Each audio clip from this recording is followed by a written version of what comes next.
How I tried to use NotebookLM to flip my class. That's today's topic on the Reach Every Student podcast.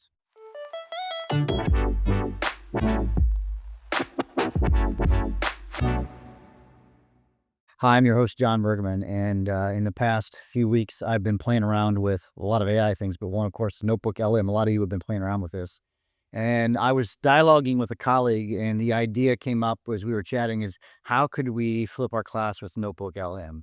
You see, one of the problem I was trying to solve was that if a student is, say, watching, consuming content in what in the flipped learning world we call the independent space, the homework space, if you will, is if a student's watching a video or reading some text or whatever it might be, or listening to a podcast, they don't have the opportunity to interact and ask questions.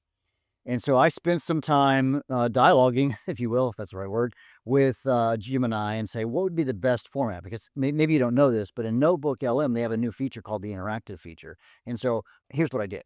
Number one, I uploaded my content to Notebook LM. So I uploaded a couple of videos that my students would have normally watched. I also uploaded the contents of the textbook that our students use to Notebook LM. And then I had it make a audio podcast. You could also make a video. I had to make a video too. And then what I decided to do is I wanted to then assign my students to interact with this because then I wanted to require that they would, click this interactive button. They can interrupt the podcast hosts, the AI hosts, and ask them questions. And so I said, I think this could work. I dialogued back and forth. I wondered, is there a way I could share? If there's a way I could track how they did it.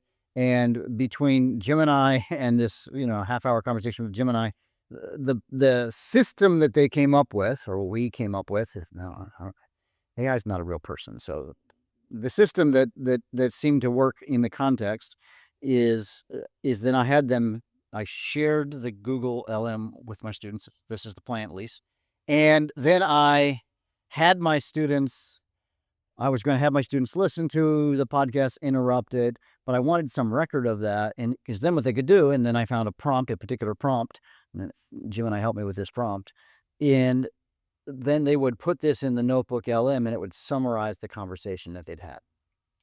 So it sounded like a good plan. And I said, well, let me first do it myself. And so I sat down and I took notes on the Google LM podcast and I interrupted it frequently and asked questions. And I really had a very satisfying experience. One thing I noticed is that when I was doing it, I didn't have like a concerted time. So this audio file was, let's say, 15 minutes long. I think that's about what it is. So it was about 15 minutes, but I didn't have a full 15 minutes devoted. I'm a teacher, right? So things get interrupted. And so I would just pause it and I would come back later, but this is one of my beefs, is it didn't remember where I'd stopped. But I just interrupted and said, hey, can you start at this point? It had to do with like rock slides and landslides. Can you start where we transitioned from a rock slide to a slump? I've already listened to this part of this audio podcast, and they would pick right back up. And I had a very satisfying experience of interacting and learning with the Notebook LM. So I said, all right, I'm ready to do this. All right. So I set this all up. I explained to my students how they were going to do this, and it was a fail. I shared the Notebook LM with all the students. By the way, this was a pain. I had to actually share it with each of the students. I couldn't just share a link to it because I created the notebook. One of the things in the dialogue back and forth with Gemini was if you're in Notebook LM, the person who owns the content is the person who has access to the data. So if a student uses my notebook,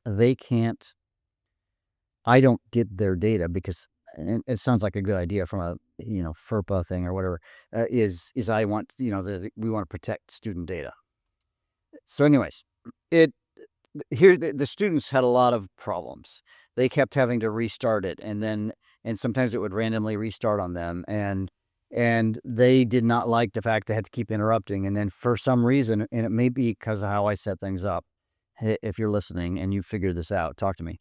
It seemed to not remember, at least is the reporting of my students, and they really did try, that when they would like copy this prompt, which said, summarize all of the questions and produce a report, et cetera, et cetera. And so the idea is they were going to do this prompt, and I had given them the prompt. Then they would copy and paste that into a Google form, and then I would have access to those, and I could then use AI to summarize the AI's summaries of each of the kids. That was the plan, but it just didn't work. And so as I think forward, what could NotebookLM do? So Google, if you're listening to this, you need some improvements. Is there a way to create another system where instead of if I create a notebook, could I not just share it, but like assign it to students? Could it be incorporated into sort of the same way that you have Google Classroom? Now, I don't use Google Classroom. I use our our our learning management system, D2L Brightspace. It doesn't matter. Find a way that it's shareable, but then somehow trackable to what students do. And I could assign portions of it. I also had it create the video, and the students had options to the video, and they could do all this stuff. Because see, I've uploaded these contents for them to have access to. Now, I know the students can do that, but that feels like more of a heavy list. There's a very specific, narrow thing. There's one lesson, and I've done it once, and so that would be my recommendation. And I think another thing I would love to see is that if you're in interactive mode and a student listens to the video or the podcast, the audio file, then what I would like is it to know that they listened to the first 10 minutes, interacted with it, and they just, hey, maybe the prompt could be, hey, do you want to pick up where you left off? And I think that could not be that difficult for them to do. And like I said, the thing I'm trying to do is build an interactivity in the independent space. And so I wonder if there is some other way that this could be done. Maybe Google LM is not the answer to do this. So recently on one of my X accounts, I posted about how I was going to be flipping with NotebookLM, or at least making an attempt. And one of my followers, Hanai Fidel, he has said that there's this new tool out there. It's called Skylo, Skylo.ai, SKYLOW.ai. And this is the idea. I think they're trying to solve this problem. So maybe the problem that I am trying to solve, where they have like interactive video. So I need to go play with this. This is my next tool to try out. I think there's a lot of power. This is a niche that could be really filled as a way for students to interact with with video content with an AI kind of in the background. So, anyways, I'm trying to solve this problem. I'm really loving some of the features of NotebookLM. I am going to be using it in NotebookLM even this week. So our students, we are approaching finals week. We have 2 weeks before finals. We have one more week, I guess, and then finals week. And I have created a review guide so they have access to all the resources, and I'm going to have them create their notebook LMs to prepare for their final exams. And I think that's going to be very useful for the students, and that's really the plan for notebooks. So maybe I'm using, I'm putting a square peg in a round hole, and again, I was in a group last night talking with some colleagues about AI.